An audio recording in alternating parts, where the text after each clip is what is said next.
نحمده ونصلي على رسوله الكريم اما بعد اعوذ باللہ من الشیطان الرجیم بسم اللہ الرحمن الرحیم یا ایہا الرسول بلغ ما انزل الیک من ربک صدق اللہ العلی العظیم وبلغنا رسول النبی الرؤوف الرحیم ونحن علی ذلک لمن الشاہدین والشاکرین والحمد للہ رب العالمین۔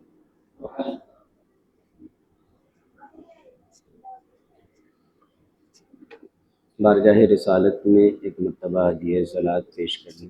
اللہم صلی علی سیدنا مولانا محمد وعلی آلہ محمد بارک وسلم صلی اللہ علیہ وسلم علیہ وسلم۔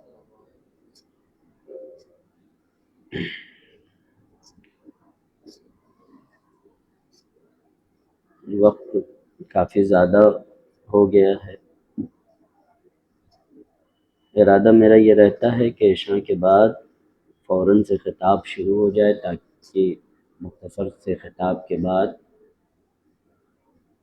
پروگرام کی تکمیل ہو جائے، لیکن اب ظاہر سی بات ہے کہ جب مہمان تاخیر سے آتے ہیں تو پھر وقت دینا بھی اپنے لیے ضروری ہو جاتا ہے، اور اس سلسلے میں وقت تھوڑا سا زیادہ ہو جاتا ہے۔ بہرحال کوشش یہ کی جائے گی کہ انشاءاللہ الرحمن پروگرام کو مختصر انداز میں سمیٹ دیا جائے۔ جیسا کہ آپ کو معلوم ہے کہ آج یہ بزم جس نام سے موسوم ہے، ویسے تو ہر 5 تاریخ کو ذکر اہل بیت علیہم السلام الگ الگ عنوان سے یہاں پروگرام منعقد ہوتا ہے، آج کا عنوان عید غدیر کے تعلق سے ہے۔ بہت سے لوگ یہ اعتراض کرتے ہوئے نظر آتے ہیں کہ عید غدیر کیا ہے، یہ کوئی نئی چیز آپ نے نکال لی ہے، کیونکہ عید تو صرف 2 ہے، ایک عید الفطر اور ایک عید الاضحیٰ، یعنی جسے آپ عید اور بقرعید کہتے ہیں۔ تو لوگ یہ کہتے ہیں کہ عید جو ہے وہ صرف یہی 2 ہے اور تیسری کوئی عید نہیں۔ جواباً عرض یہ ہے کہ میں سوال کرتا ہوں کہ آپ یہ بتائیں کہ عید ہوتی کب ہے؟ عید ہوتی کب ہے اور عید کو کس وجہ سے عید کہا جاتا ہے؟ تو میں آپ کو مثال بھی دے کر کے بات سمجھاؤں کہ جب انسان کو رزق حاصل ہوتا ہے تو عید مناتا ہے، رزق حاصل ہوتا ہے تو عید مناتا ہے۔ اب آپ دیکھیں، ایک مہینے کی کڑی مشقت کرتے ہیں، روزہ رکھتے ہیں۔ اب جن کو دن بھر میں کئی مرتبہ چائے پینے کی عادت ہے، انہیں اس عادت کو روکتے ہوئے اور اس سے باز آتے ہوئے روزہ رکھنا پڑتا ہے۔ اب روزے کی حالت میں 9 بجے دن کے ناشتے کو تو انجوائے نہیں کر سکتے، شام کی چائے کی تو قربانی دینی پڑے گی۔ تو جب مشقت بھرے انداز میں ایک مہینہ گزارتے ہیں، ایک مہینے کی قربانی پیش کرتے ہیں، تو اس ایک مہینے کے بعد رب کی طرف سے ایک دن آتا ہے کہ اب اس کو سیلیبریٹ کرو، اچھے سے کھاؤ، اچھے سے پیو، تو پھر عید کے دن سے آپ کھانا پینا اسٹارٹ کر دیں۔ تو جب کھانا ملتا ہے تو اس کو عید کہتے ہیں۔ اب آپ دیکھیں، ابھی جس عید الاضحیٰ سے آپ گزرے ہیں، مجھے نہیں لگتا کہ اس عید اضحیٰ، اس کو نمکین عید بولتے ہیں، اس کو میٹھی عید بولتے ہیں، عید الفطر کو میٹھی عید بولتے ہیں، مجھے نہیں لگتا کہ اس سے زیادہ گوشت کے آئٹم کسی اور مہینے میں بن سکتے ہیں۔ اب آپ دیکھیں تو کئی قسم کی کلیجیاں بھی ہے، کباب بھی ہے، طرح طرح کے انتظامات بھی ہیں، گوشت کے انتظام اتنے ہیں۔ اور ایک بات بتاؤں، اسی لیے روزہ ان ایام میں حرام ہے۔ نہ 10 کو روزہ رکھ سکتے ہو، نہ 11 کو، نہ 12 کو، اور نہ 13 ذوالحجہ کو، اور اسی طرح نہ شوال کی 1 تاریخ کو۔ کیوں؟ اللہ نے کہا، رب العزت نے فرمایا کہ یہ عید کا دن ہے، اگر روزہ رہو گے تو کھاؤ گے کیسے؟ کھاؤ پیو۔ تو جس دن رزق ملتا ہے وہ عید کا دن ہوتا ہے۔ کس کو رزق؟ جسم کو عید، جسم کو، ہے نا؟ کیونکہ اگر یہ رزق نہ ملے تو جسم لاغر ہو جائے، یہ رزق نہ ملے تو جسم کمزور ہو جائے۔ تو اب میں کل اسی پر غور و فکر کر رہا تھا تو میرے ذہن پہ ایک جملے کا ادراک ہوا، میں وہ جملہ عرض کرتا ہوں، سنبھالنا آپ کا کام ہے۔ رزق کیا ہے؟ کہا رزق یہ ہے کہ عید کیا ہے کہ رزق ملے، اور اس کی تائید قرآن کریم کے اس آیت سے بھی ہوتی ہے جو سورۃ المائدہ کی آیت کریمہ ہے، کہ جس میں رب تعالیٰ نے ارشاد فرمایا، کیا فرمایا؟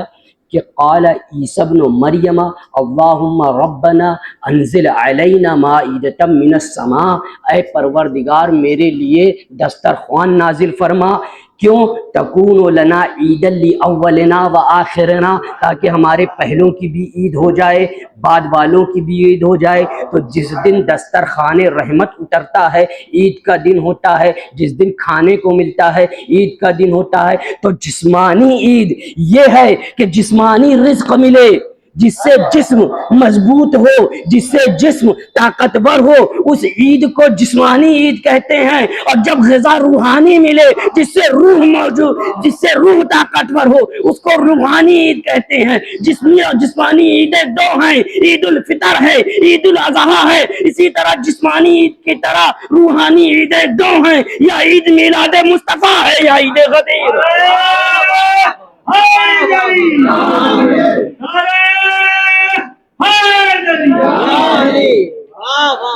جس طرح دو عیدیں جسم کو مضبوط بناتی ہیں، کھانے پینے کی پابندیاں ہٹاتی ہیں، اسی طرح دو عیدیں روح کی ہیں جو تمام حجابات کو اٹھا کر پروردگار کے ملاقات کا سبب بنتی ہیں، باعث بنتی ہیں۔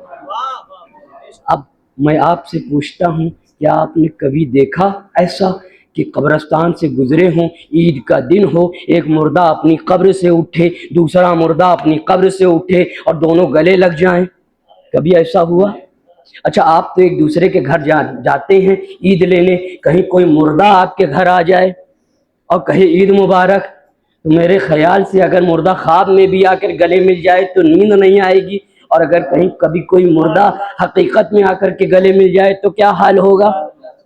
تو مردے گلے نہیں ملتے ہیں، مردوں میں زندگی نہیں ہے، مردے کا جسم زندہ نہیں ہے، اس لیے مردے زندگی والی جسمانی عید نہیں مناتے۔ پتا چلا عید زندوں کا کام ہے۔ اب جن کا جسم توجہ، جملہ دے رہا ہوں، جن کا جسم زندہ ہے وہ جسمانی عید مناتے ہیں، جن کی روح زندہ ہے وہ روحانی عید مناتے ہیں۔ جن کی روح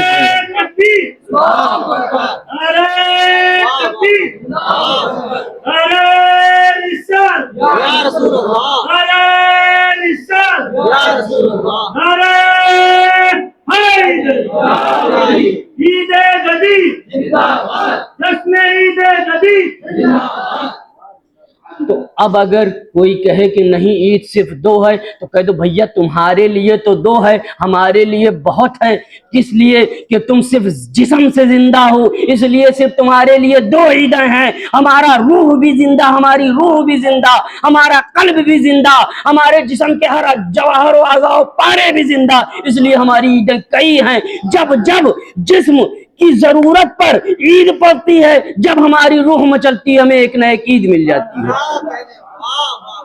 تو عیدوں کی ہمارے لیے کوئی کمی نہیں ہے، اس لیے کہ ہم زندہ دل لوگ ہیں عزیزان ملت۔ اور یہ عید جسے عید غدیر کہتے ہیں، اس کا منانا تو ہر سچے پر واجب ہے۔ جھوٹوں کی بات تو میں نہیں کر سکتا، لیکن اگر سچا ہے تو وہ اس عید کو سیلیبریٹ کرے گا۔ کیوں؟ کیونکہ اس عید کو منانا، اب لوگ کہیں گے شیعہ بھی مناتے، یہ بھی مناتے، میں کہتا ہوں کوئی منائے اس سے مجھے غرض نہیں، لیکن جو ابو بکر صدیق کا ماننے والا صدیقی ہوگا وہ یہ عید منائے گا۔ اگر ابو بکر کو واقعی وہ سچا مانتا ہے تو یہ عید منائے گا۔ اب ایک بات یہ ہے کہ کوئی ابو بکر کو مانتا ہے، کوئی ابو بکر کی مانتا ہے۔ تو ہم ابو بکر و عمر و عثمان اور تمام بزرگان دین رضی اللہ عنہم اجمعین کے نام کو بیچ کر جیب بھرنے والے نہیں ہیں۔ جو ان کے ناموں کو بیچتے ہیں وہ کچھ بھی کریں، لیکن جو ان کو اپنا رہبر اور رہنما مانتے ہیں وہ عید مناتے ہیں۔ کیوں؟ واقعات پڑھیں، جس وقت واقعہ عید غدیر رونما ہوا سب سے پہلے حضرت ابو بکر و عمر اٹھے رضی اللہ تعالیٰ عنہ اور کہا بخن بخن یا علی، اے علی تجھے مبارک ہو، تو میرا بھی مولا ہے، وہ مومنتن کل و مولا کل مومن و مومنتن، اور ہر مسلم مرد و عورت کا مولا ہے۔ تو اب جو صدیقی ہوگا اور فاروقی ہوگا، یعنی ابو بکر صدیق کا ماننے والا ہوگا یا عمر فاروق کا ماننے والا ہوگا، وہ عید غدیر ضرور منائے گا۔ زندہ باد، زندہ باد، زندہ باد، نعرہ حیدری، یا علی، واہ واہ واہ۔ جب یہ آیہ کریمہ نازل ہوئی، ابھی میں نے تلاوت کرنے کا شرف حاصل کیا، اللہ رب العزت نے فرمایا اے حبیب پہنچا دیجئے، یا ایھا الرسول بلغ، اے رسول پہنچا دیجئے۔ دیکھیں ایک چیز ہوتا ہے ابلاغ اور ایک چیز ہوتی ہے تبلیغ۔ جو ایک مرتبہ، یہ کیا ہے؟ اس کا مادہ با لام غین، جس کا معنی ہوتا ہے پہنچانا، ٹو کنوے دا میسج، ایک میسج کو دوسری جگہ منتقل کرنا۔ تو جب ایک بار میسج پہنچایا جائے اسے ابلاغ کہتے ہیں، اور جو چیز بار بار پہنچائی جاتی رہے اسے تبلیغ کہتے ہیں۔ فرمایا یا ایھا الرسول بلغ، اے اللہ کے رسول تبلیغ کیجئے، ابلاغ نہیں کہ ایک بار پہنچائیے بلکہ تبلیغ کیجئے۔ اچھا میرے نبی نے کئی بار فرمایا؟ کیا کہنے باپ، تو آپ جواب دیں گے غدیر خم کے موقع پر ایک بار۔ تو یہ تو وحی الہی کی مخالفت ہو گئی۔ اللہ تو کہہ رہا یا رسول پہنچاتے رہیے، اور رسول نے پہنچایا ایک بار۔ جو پوائنٹ میں پہنچانا چاہتا ہوں، جو نقطہ دینا چاہتا ہوں، اللہ کیا کہہ رہا ہے؟ پہنچاتے رہیں، کنٹینیوٹی ہونی چاہیے ایک بار سے زائد۔ اور اللہ کے رسول نے ایک بار پہنچایا، تب کسی کے ذہن میں سوال آ سکتا ہے کہ ہو سکتا ہے یہ قرآن کی وحی الہی کی یہ اس کے خلاف کیا گیا، خلاف ورزی ہوئی، مگر ایسا نہیں ہے۔ آؤ اللہ کے رسول کا جملہ سنو۔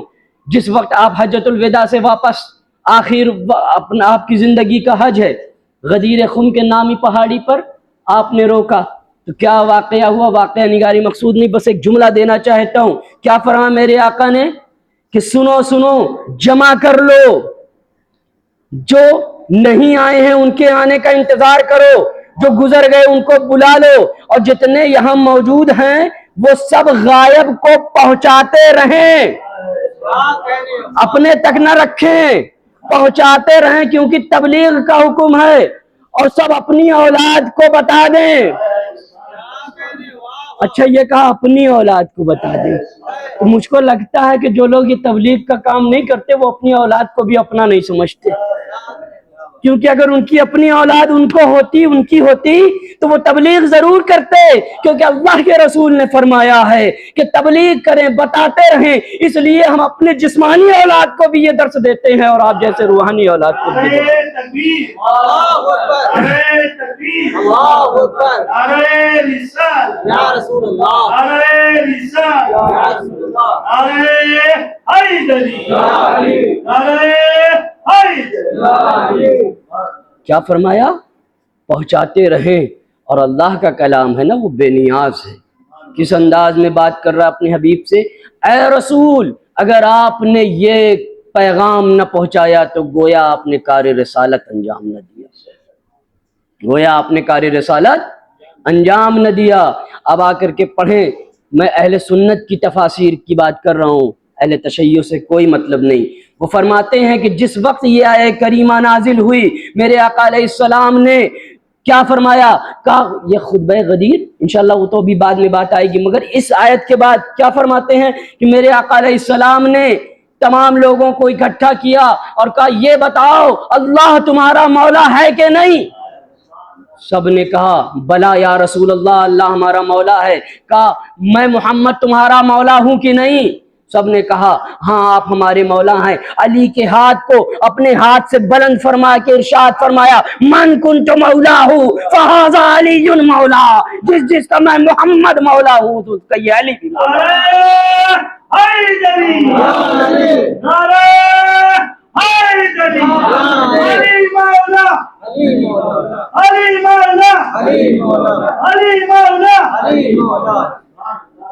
ہو سکتا ہے کہ آج ترجمہ کرنے والے کوئی بہت سے لوگ کہتے ہیں اس کے بہت زائد معنی ہیں، تو اس کا ایک معنی تو دوست کے بھی ہوتا ہے، سمپلی دوست کہا، جسٹ فرینڈ کہا ہوگا۔ تو میں کہتا ہوں ایک مولا کہ اگر یہ معنی ہیں یہ تو تمہاری عقل کی خباثت ہے۔ اگر تم سے بھی بڑا کوئی خبیث آ جائے تو یہ کہہ سکتا ہے کہ مولا کے ایک معنی تو آزاد کردہ غلام کے بھی ہوتے ہیں، تو وہ کہے تو پھر وہ یہ بھی معنی لے سکتا ہے۔ حقیقت کیا ہے عزیزان گرامی؟ فرمایا مولا، مولا کے معنی کیا ہے؟ مولا کے معنی جس کو حق ولایت حاصل ہے۔ بہت لوگوں نے بہت سے معنی اس کے کیے ولایت کے معنی، مگر میں آسان زبان میں مفہوم دے رہا ہوں کہ ولایت کے معنی کیا ہیں۔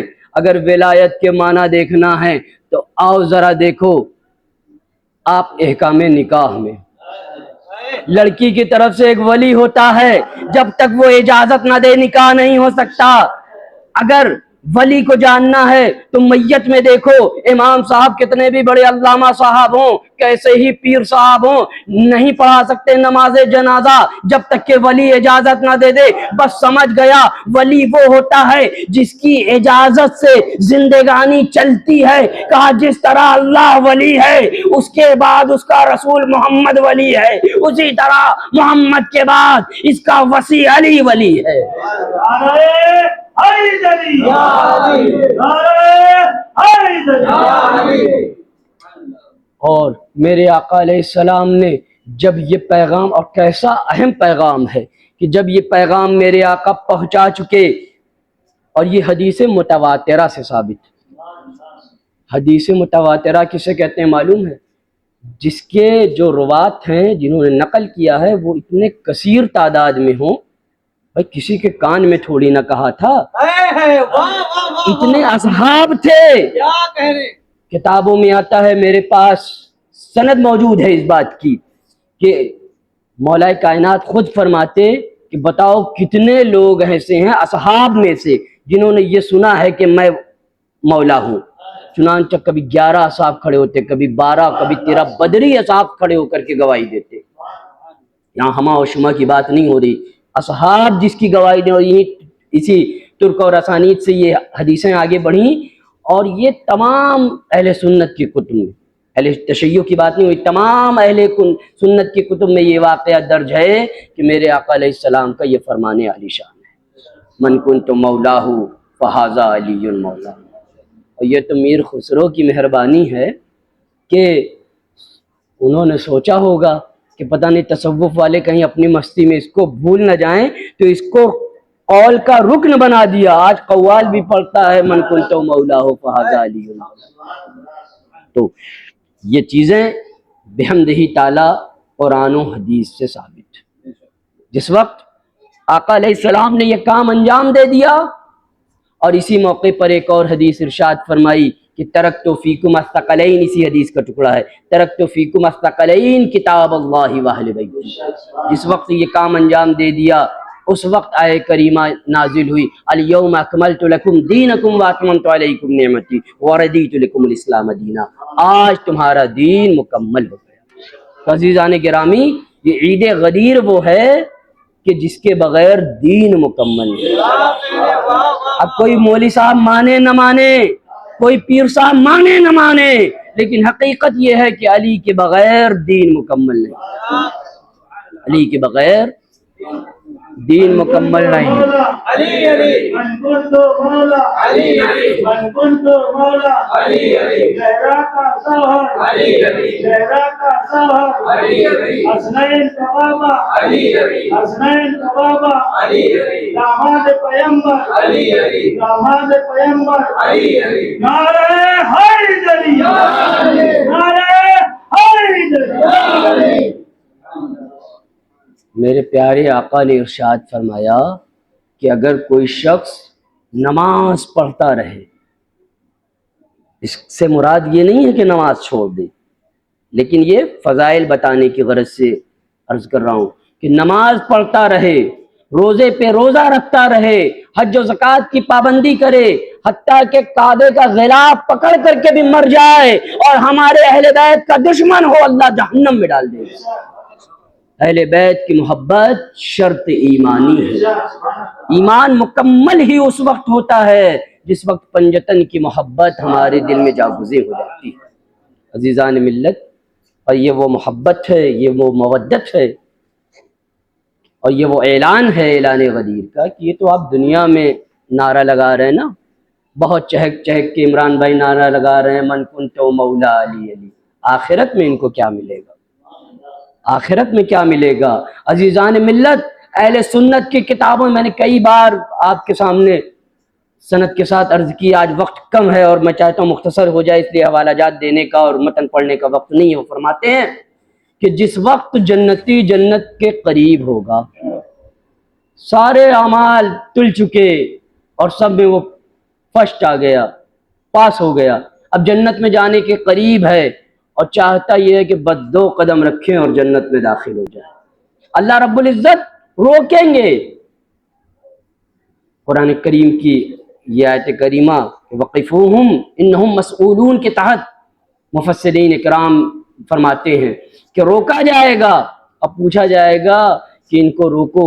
وہ کہیں گے یا باری تعالیٰ، ہم نے سارے سوالات کے تو جواب دے دیے، اب بچا کیا ہے؟ کہا نہیں، اصل سوال تو اب باقی ہے. پوچھا جائے گا یہ بتاؤ کہ دنیا میں علی کی ولایت کے بارے میں کیا کہتے تھے؟ یہ نہیں کہ اب کیا کہہ رہے ہو، کیونکہ اب تو دیکھ چکا ہے بیان بدل سکتے ہو، اس لیے اب کا نہیں مانا جائے گا. دنیا میں کیا کہتے تھے؟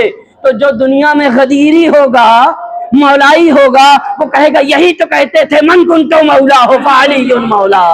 اللہ رب العزت اس کے لیے باب جنت کھول دے گا. وہ دنیا کی سلامتی، آخرت کی سلامتی سب اہل بیت کے قدموں میں ہے. عزیزان ملت، جسے اہل بیت کے قدموں کا سہارا نہیں ملتا، اسے دنیا کی کوئی بھی چیز حاصل نہیں. اس لیے کہ میرے آقا نے آخری خطبے میں اس کو ارشاد فرمایا کہ ترکت فیکم الثقلین، میں تمہارے لیے 2 وزنی چیزیں چھوڑ کر کے جا رہا ہوں، ایک اللہ کی کتاب اور ایک میرے اہل بیت. اور فرمایا کہ ان میں سے ایک دوسرے سے افضل ہے. قرآن کا اہل بیت سے افضل ہونا تو بات سمجھ میں آتا ہے کہ قرآن اللہ کا کلام ہے. میں فرمایا ان میں سے ہر ایک دوسرے سے افضل ہے. قرآن اہل بیت سے جدا نہیں، اہل بیت قرآن سے جدا نہیں. آج جو تفریق کرنے والے لوگ ہیں اور بڑی بڑی باتیں بتاتے ہیں اور فلاں فلاں کی افضلیت کا قائل ہیں اور کہتے ہیں یہ اور وہ، حقیقت میں ان کا جو منہج ہے وہ قرآن و سنت کے خلاف. وجہ اس کی یہ ہے کہ قرآن جس ذات کو نفس پیغمبر قرار دے رہا ہے وہ ذات علی مرتضیٰ علیہ السلام کی ذات ہے. عزیزان ملت، اب امام احمد ابن حنبل ارشاد کرنا، ان سے پوچھا گیا کہ حضرت ابو بکر صدیق افضل ہیں کہ سیدہ فاطمہ الزہرا؟ دیکھیں یہ سوال ہر دور میں ہوتے رہے، لیکن جو اہل عقل تھے، جو اہل علم تھے، انہوں نے جواب بھی دیے. انہوں نے کہا، امام احمد ابن حنبل نے فرمایا کہ میں فاطمہ سے زیادہ کسی کو افضل نہیں سمجھ سکتا. اس کی وجہ یہ ہے کہ فاطمہ رسول کے جگر کا ٹکڑا ہیں اور میں نبی کے جسم پہ کسی کو قیاس نہیں کر سکتا. تو عزیزان ملت، یہ اہل بیت نبی کے جسم کا ٹکڑا ہیں. تو ہم یہ دن منانے کے لیے حاضر ہیں کہ اہل بیت کی محبت اور اہل مودت اہل بیت کی اور ان کا چرچا یہ ہمارے لیے واجب ایمانی ہے. آج بہت سے لوگ بات کرتے ہیں کہ یہ دراصل یہ ذکر اس لیے چھیڑ رہے ہیں یہ کسی فتنہ اور فساد کی غرض سے. الحمدللہ تعالیٰ نہ مجھے کسی لشکر کی ضرورت ہے اور نہ ہی تعداد کی کثرت کی ضرورت ہے. اس کے لیے میں نے دیکھا ہے علی والے ہمیشہ میں نے پڑھا ہے اور دیکھا ہے کہ علی والے، لیکن میں بس اتنا کہنا چاہوں گا کہ علی والے تنہا بھی ہوں تو ہزاروں پہ بھاری بھی ہوں. تو نے کے سپلے قرآن و اہل بیت حسن کے سپلے قرآن و اہل بیت مل کے سپلے زندہ آباد مل کے سپلے زندہ آباد نعرہ حیدری یا علی نعرہ حیدر یا علی جب پتہ ہے اس ذکر سے کون انکار کرتا ہے؟ اللہ نے قرآن میں اس کو بھی ڈیفائن کر دیا. وَإِذْ قَالَ رَبُّكَ لِلْمَلَائِكَةِ إِنِّي جَاعِلٌ فِي الْأَرْضِ خَلِيفَةً، تو اس کے تحت فرمایا وَإِذْ قُلْنَا رَبُّكَ لِلْمَلَائِكَةِ اسْجُدُوا لِآدَمَ فَسَجَدُوا إِلَّا إِبْلِيسَ. واہ واہ واہ واہ اللہ نے، اب ایک جملہ اور آ گیا ابھی ابھی ذہن میں، اللہ نے اپنا خلیفہ بنایا، سب نے تسلیم کیا سوائے ابلیس کے. اللہ اپنا خلیفہ بنائے، سب تسلیم کریں سوائے ابلیس کے. رسول نے اپنا نائب بنایا، سب نے تسلیم کیا سوائے اولاد ابلیس. نعرہ حیدری نعرہ حیدری. تو بہرحال ابلیس کی اولادوں کو ابلیس مبارک، آدم کی اولاد کو آدم مبارک. تو ہم یہ جانتے ہیں کہ یہ وہ ذات ہے کہ جس کی شان میں ایک ادنا سی گستاخی بھی ایمان کو قبض کر لیتی ہے. پروردگار عالم سے دعا ہے کہ ہمیں اور آپ کو اہل بیت کی مودت عطا فرمائے. دیکھیں نا، ایک کیا فرمائے، عام لوگوں میں جب بات ہو، بھائی چارہ ہو تو محبت، اور اہل بیت کا معاملہ آیا تو مودت. میں نے اپنے بزرگوں سے عرض کی یہ محبت کیا ہے اور مودت کیا ہے. کہا کسی کو چاہنا محبت ہے، لیکن چاہتے چلے جانا جس کی انتہا نہ ہو وہ مودت ہے. خود حبیب کو تکلیف نہ پہنچائے اور نہ پہنچنے دے، یہ محبت ہے. کہ میں اپنے حبیب کو تکلیف نہیں پہنچنے دوں گا، یہ محبت ہے. اور ڈھال بن کر کے کھڑا ہو جائے کہ کسی آنکھ کو تیرے جانب اٹھنے نہیں دیں گے، یہ مودت ہے. تو ہمیں اہل بیت سے محبت بھی ہے اور مودت بھی ہے. اہل بیت کے خلاف ایک جملہ بھی ہمیں بالکل ہلکا گوارا نہیں ہے، اور یہ ہمارے ایمان کا تقاضا ہے. تو عزیزان ملت، یہ اہل بیت کا معاملہ اور یہ اہل بیت کی عظمت، ارے جس کے صدقہ و طفیل ہمارے جد آدم کی دعا قبول ہو. جب جنت سے تشریف لائے دنیا کی طرف، توبہ قبول نہیں ہوتی تھی. آئیں میرے پاس، میں آپ کو اہل سنت کتابوں سے ساری باتیں دکھاؤں. میں نے آج تک کبھی کوئی شیعہ کتاب کی طرف توجہ نہیں کی. میں جو بھی پڑھتا ہوں اور جو بھی بتاتا ہوں وہ اہل سنت کی کتابوں سے. پھر بھی اب الزام اگر کوئی لگائے کہ یہ اہل تشیع ہیں تو یہ اس کا ہی، بھائی دیکھیں نا، الو جو ہوتا ہے اسے دن میں نظر نہیں آتا، تو یہ شمس کا قصور نہیں ہے، یہ اس کی نگاہوں کا قصور ہے. تو عزیزان ملت، کیا فرمایا کہ آدم کی توبہ قبول نہ ہوتی تھی. انہیں یاد آیا کہ میں نے وہ 5 انوار دیکھے ہیں. انہوں نے ان 5 انوار کے صدقے 5 اہل بیت علیہ السلام جن کا ذکر ہے، مولا کائنات مولا علی علیہ السلام، سرکار دو عالم جناب محمد رسول اللہ، سیدۃ النساء فاطمۃ الزہرا، امام حسن امام حسین علیہ السلام، جس کے بارے میں بیدم شاہ وارسی فرماتے ہیں بیدم یہی تو 5 ہیں مقصود کائنات. خیر النساء حسین و حسن مصطفیٰ علی، لی خمسۃ اطفی بہا ہر الوباء الخاتمہ، المصطفیٰ والمرتضیٰ ابناہما والفاطمہ. تو ان کے بغیر دعا قبول نہ ہوتی تھی. جس وقت حضرت آدم علیہ السلام نے ان کا وسیلہ لیا، اللہ رب العزت نے ان کی توبہ کو قبول کیا. تو ہم وہ اہل بیت کے ماننے والے ہیں، اور اہل بیت کا ہم چرچا مرتے دم تک کرتے رہیں گے، کہیں انشاءاللہ. نہ اس میں ہمیں کسی کا خوف ہے اور نہ ہی کسی کا خطر ہے. اور اہل بیت ہی نجات کی کشتی ہے، جیسا کہ ابھی آپ نے تقریر میں اور تمام اشعار میں بھی سماعت فرمایا کہ کشتی کہا، اہل بیت کو کیا کہا؟ کشتی. وجہ یہ ہے کہ دیکھیں، اگر ستارہ اہل بیت کو اصحاب کو کہا نا، تو یہ اہل بیت کی شان یہ ہے کہ وہ ستارے بھی ہیں اور کشتی بھی ہیں. جو ستارے ہیں وہ کشتی ہوں نہ ہوں، مگر یہ جو کشتیاں ہیں یہ ستارے بھی ہیں. پیر نصیر الدین نصیر رحمۃ اللہ علیہ فرماتے ہیں اصحابی کن نجوم ارشاد بھی بجا، اصحابی کن نجوم ارشاد بھی بجا لیکن بلند سب سے ستارہ علی کا ہے. تو علی وہ ہیں جو ستارے بھی ہیں اور کشتی بھی ہیں. لوگ کہتے ہیں آپ اوروں کا ذکر کیوں نہیں کرتے، اوروں کا ذکر کیوں نہیں کرتے. میں نے کہا صبر کرو، ٹھنڈے رکھو، کریں گے.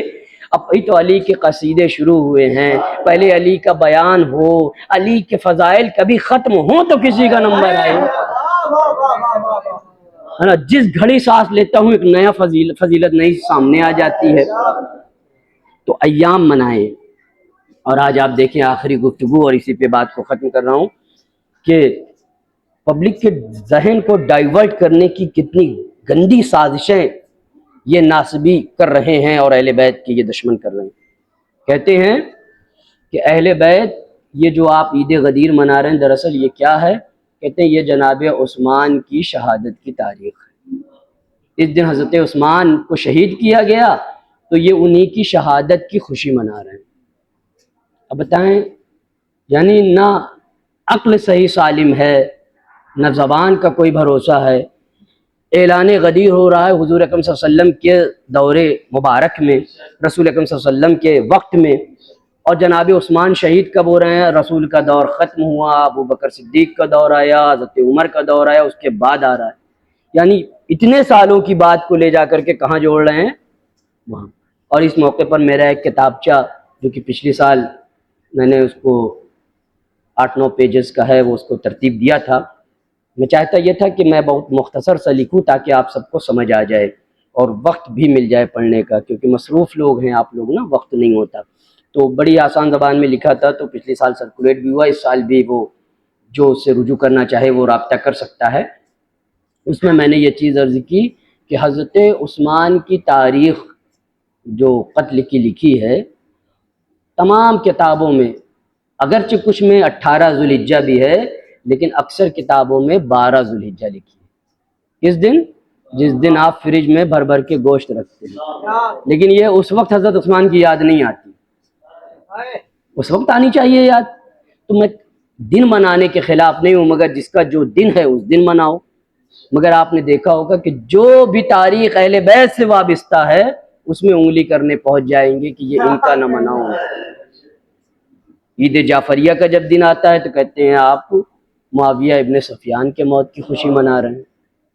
اسی طرح جب ہم کہتے ہیں چلو ٹھیک ہے یہ سارے لوگوں کی موت کی خوشی ہے، پر امام حسین تو آپ کے نبی کے بھی نواسے ہیں، ہمارے نبی کے بھی نواسے، تو چلو پورا مہینہ غم منایا جائے. تو پہلے ہی تاریخ کو کہتے ہیں یہ نیا سال آ گیا، نیا سال آ گیا، خوشی مناؤ.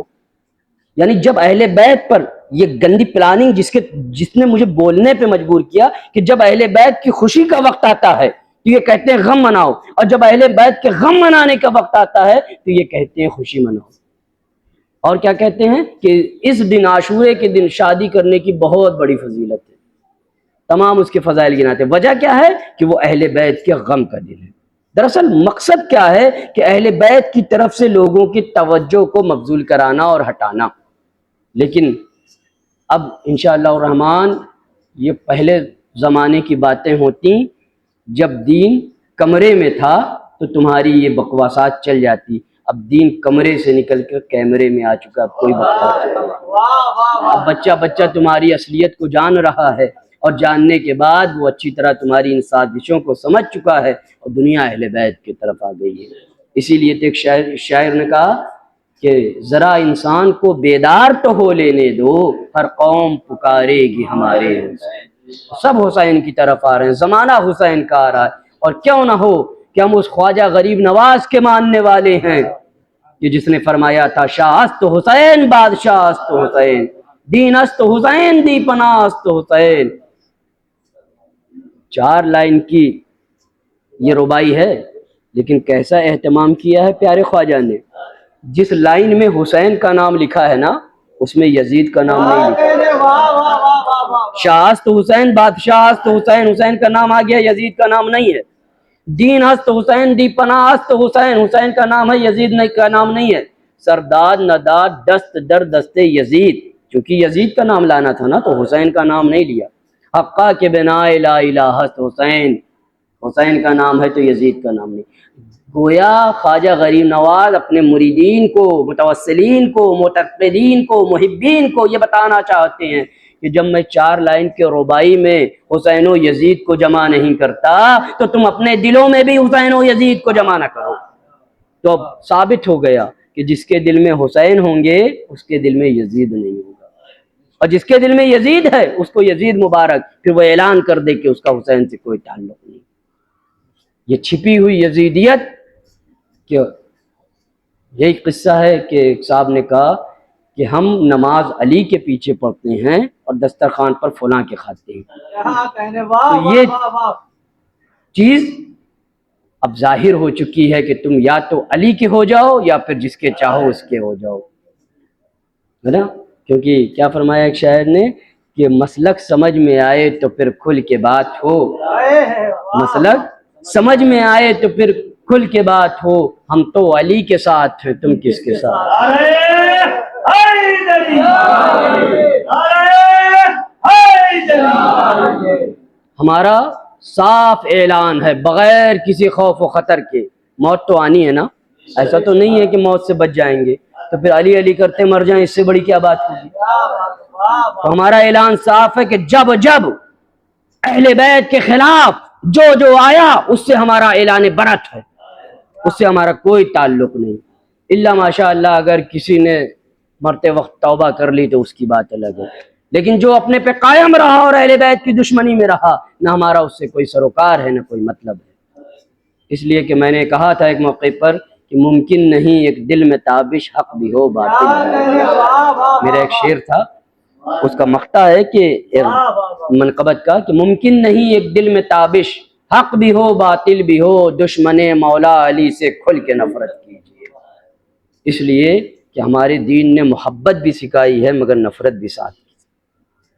کلمہ کتنا آسان ہوتا نا، کلمہ یہ بھی ہو سکتا تھا کہ اللہ الہ، اللہ معبود ہے، مگر اللہ نے کہا نہیں نہیں نہیں نہیں، اس طرح کام نہیں چلے گا، پہلے کہو لا الہ، باطل معبودان جتنے بھی ہیں ان سے اعلان برات کرو۔ تو پہلے کہا کہ بسم اللہ پڑھنے کے لائق تب ہوگے جب اعوذ باللہ من الشیطان الرجیم بھی کہا، شیطان بھی کہا، رجیم بھی کہا۔ تو اسی طرح ہم اہل بیت کے دشمنوں پر لعن و طعن بھی کریں گے اور اہل بیت کے فضائل کا ڈنکا بھی بجائیں گے، کیونکہ یہ دونوں ہمارے لیے واجب ایمانی ہیں۔ پروردگار عالم سے دعا ہے کہ کہنے سننے میں جو کچھ غلطیاں سرزد ہو گئی انہیں معاف فرمائے، ہمارے اس بیان کو اپنی بارگاہ میں شرف قبول عطا فرمائے۔ کھڑے ہو کر کے صلاۃ و سلام پیش فرما لیں۔ شیرین لیتے آئیے فاتح